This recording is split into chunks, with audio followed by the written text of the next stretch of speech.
So,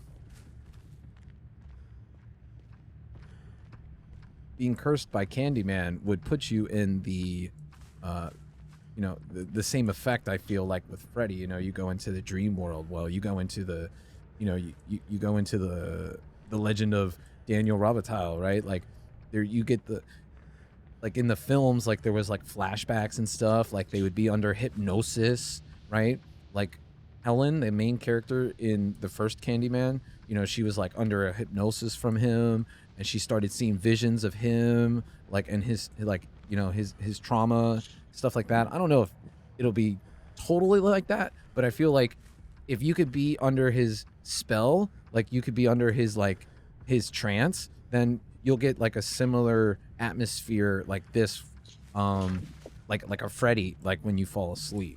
And I also feel like they could use the same idea concept that they did for these dressers with the clocks, and you could do that for a mirror, right? You put a mirror on that thing, and then they just stand in front of it, and it's like almost a similar action as waking up would be, but it would be more towards just standing there. Maybe they put their hands on their heads or something, like the survivor animation, and then like once the action bar is filled, then the glass breaks.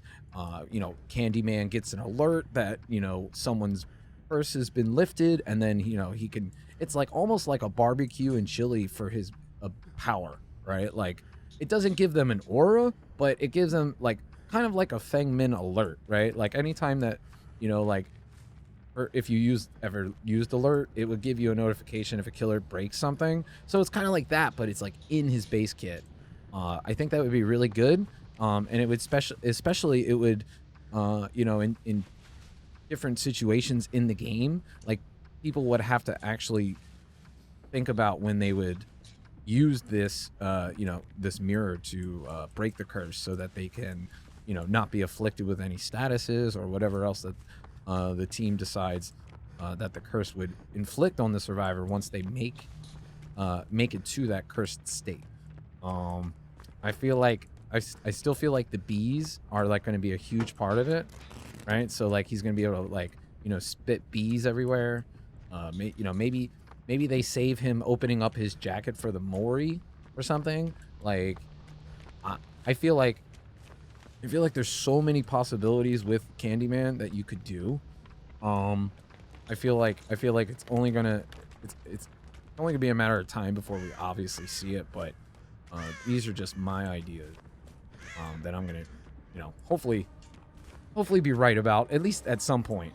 And then as you can like get in the terror radius, you hear Freddy's lullaby, right? So like maybe instead of Freddy's lullaby, maybe it's the the piano theme to Candyman, that that song is so infamous, right? And it's like it's almost like a lullaby. It's almost like a Freddy lullaby to me. Like that whole soundtrack is just absolutely amazing. But for the chase music, see that's where I'm gonna flip the script. I'm just gonna say that let the devs run, let the devs do whatever they want for chase music. I mean, I know it's gonna be a license, so I don't know how deep the license is gonna go, and if it is a license, is it just the new film and the new film's license, or is it like, is it gonna have all of the options? It's not gonna be like a Freddy where it's got to be the new Freddy. That would be really disappointing, and I seriously doubt that they would add Candyman if it didn't have Tony Todd's likeness. So I'm not too worried about that. I mean, I still have my anxieties about it, because I love the original Freddy. I'd love to see Robert Englund's Freddy, but I don't think we'll ever get it. So I'm just hoping that out the door we get Tony Todd's Candyman, whether it's the one you get when you get the DLC, or it's like a cosmetic. I don't care. If it's a legendary cosmetic and it says, the original Candyman, Tony Todd, and it's got a little annotation for, the little description for it, I don't care. If it's $10, I'm going to pay for it. I don't care. I want that iconic look of Candyman. regardless of, you know, what version we get, at, you know, at the base. And now that they've added the legendary outfits, I feel like that's a very it's a very creative way for them to get other cosmetics. So maybe even one day we might get the Freddy one. But yeah, again, guys, this is you know, these are my ideas for CandyMan and his perks. Let me know what you think in the comments section below. Thank you so much, and I'll see you next time. Remember, if anyone can, the CandyMan can.